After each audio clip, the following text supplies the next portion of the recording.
আমি গতকালকে একটা ভিডিওতে বলেছিলাম যে কিছু বাদাম কিনেছিলাম আর সেই বাদামের খোসাকে ফেলে দিব না, তো এটা দিয়ে কিছু একটা করা যাক। তো সেই বাদামের খোসা দিয়েই আমি এখানে একটা ছোট্ট একটা কিউট অলমেট বানিয়েছি। তো আপনারা যদি ভিডিওটা দেখতে চান অবশ্যই আমার সাথে থাকুন, চলুন। তো এখানে আমি একটা বোর্ড নিয়েছি। এখানে হচ্ছে একটা কার্টুন এনেছিলাম, ওটা আমি কেটে সাইজ মতো নিয়েছি এবং উপরের অংশটাকে এভাবে উঠিয়ে ফেলেছি। আমি এখানে কালো রং নিয়েছি এবং এখানে পুরোটাই আমি কালো রং করে নিয়ে নিব। সাথে নিয়েছি আমি হচ্ছে কেলে। এখানে আমি অনেক কালারের কেলে নিয়ে নিব এবং আমি এভাবে বলগুলো বানিয়ে নিব।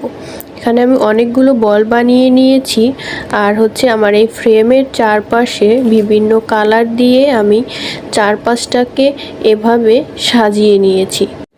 আর হচ্ছে আমার বাদামের ছোলা, আমি যে বাদামগুলো খেয়েছি সেগুলো জমিয়ে এভাবে আমি ফুল এখন বানিয়ে নিব। আর এটাতে আগে হচ্ছে উপরে আমি সুন্দরভাবে কালার রঙগুলো করে নিব।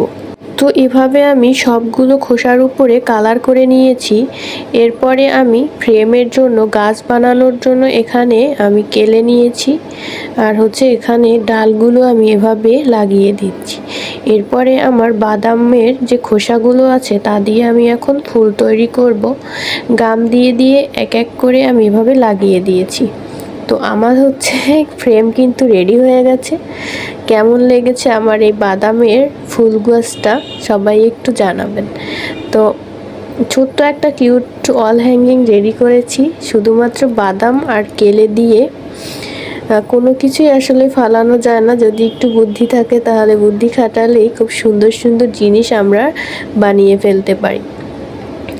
তো আমার এই সুন্দর কিউট ওয়াল হ্যাঙ্গিংটা আপনাদের কাছে কেমন লেগেছে অবশ্যই কমেন্ট করে জানাবেন। আমার সাথে থাকার জন্য সবাইকে অসংখ্য ধন্যবাদ। আর কমেন্ট করে অবশ্যই জানাবেন। সবাই ভালো থাকবেন, সুস্থ থাকবেন। আল্লাহ হাফেজ, বাই বাই, টাটা।